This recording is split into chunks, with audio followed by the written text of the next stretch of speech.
Class, this video shows the answer to the practice problems for inventory this week. So what you see in front of you on an Excel spreadsheet is the cost and retail, two columns. We start with the beginning, cost and retail, purchases at cost and retail, freight is added in to the cost but not retail because that doesn't change the retail value.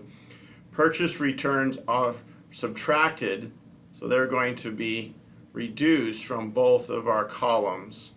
And then we only use markups, not markdowns, so that we can get to lower of cost or market in our retail method. So the total cost, and this number here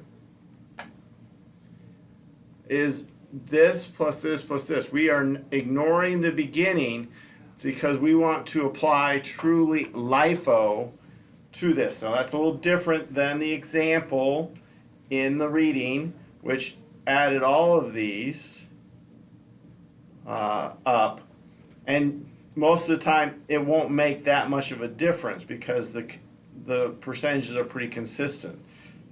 Companies that are not consistent shouldn't be using the retail value anyway. So the retail value is a design for companies that have consistent markups on their inventory. So we take these three and these three, and then we add them up and divide, we get 57.08. How you round that is up to you. I like one or two decimal places typically on this percentage.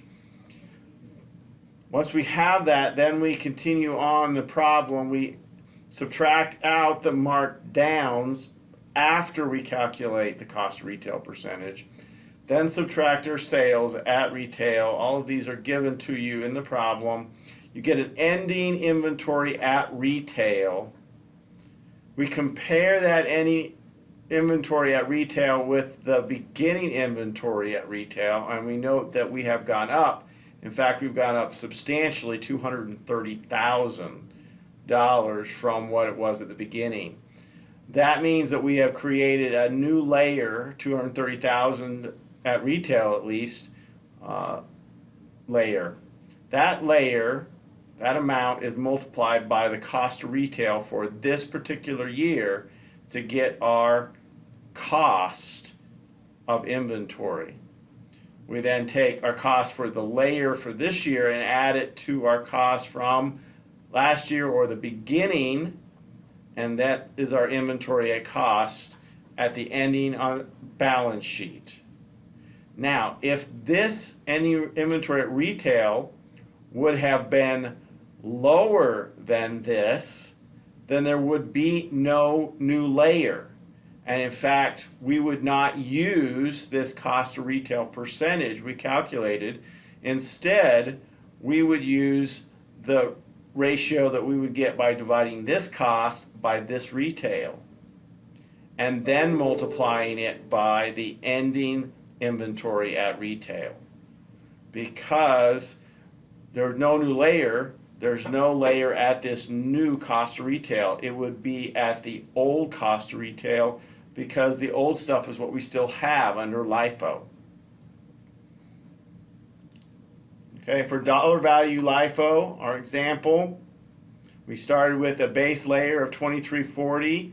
The next year we went up to 2435. We take out the inflation by dividing by 1.02 or 102%, and that gives us 2387. We take the difference between our inventory after we take out the inflation. We get our new layer. That new layer alone is multiplied by 1.02 or 102% to get 48.2, which is then added to our original layer. So this is our new layer with the inflation back in, add it to the original, and you have the 2388 200, which is your beginning of 2015 as we go forward. Next year, 2641, new inflation amount. We divide by that new inflation, we get a new amount without inflation. This is our inventory with inflation taken out. All right, we compare that to our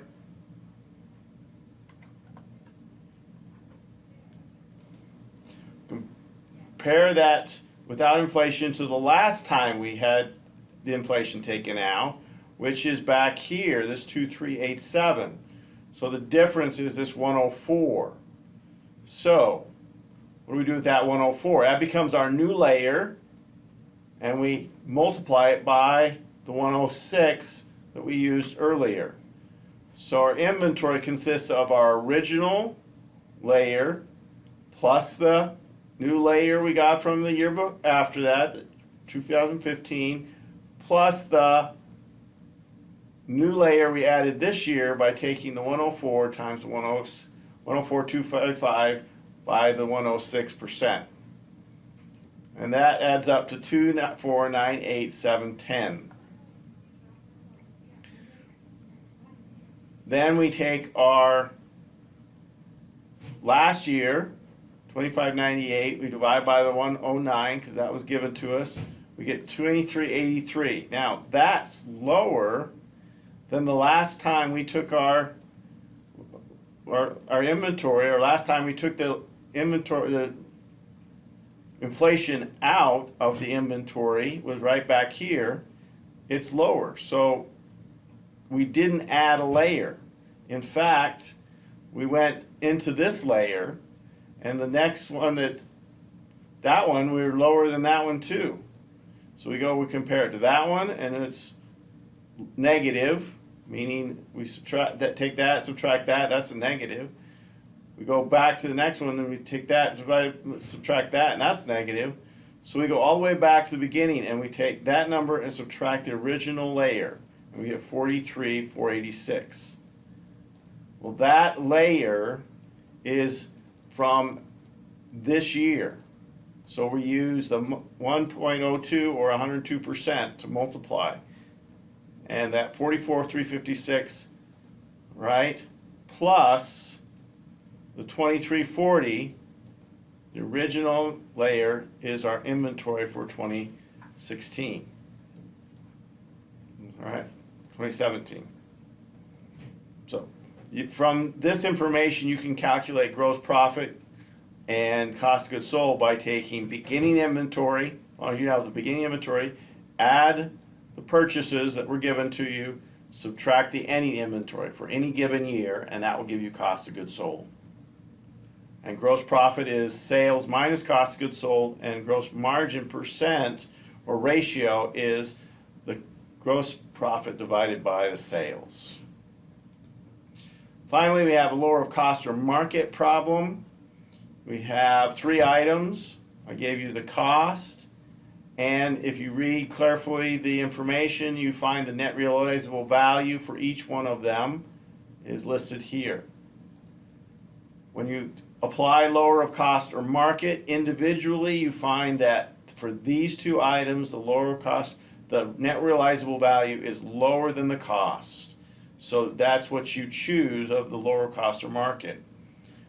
For this item, the cost is still lower, so you choose the cost.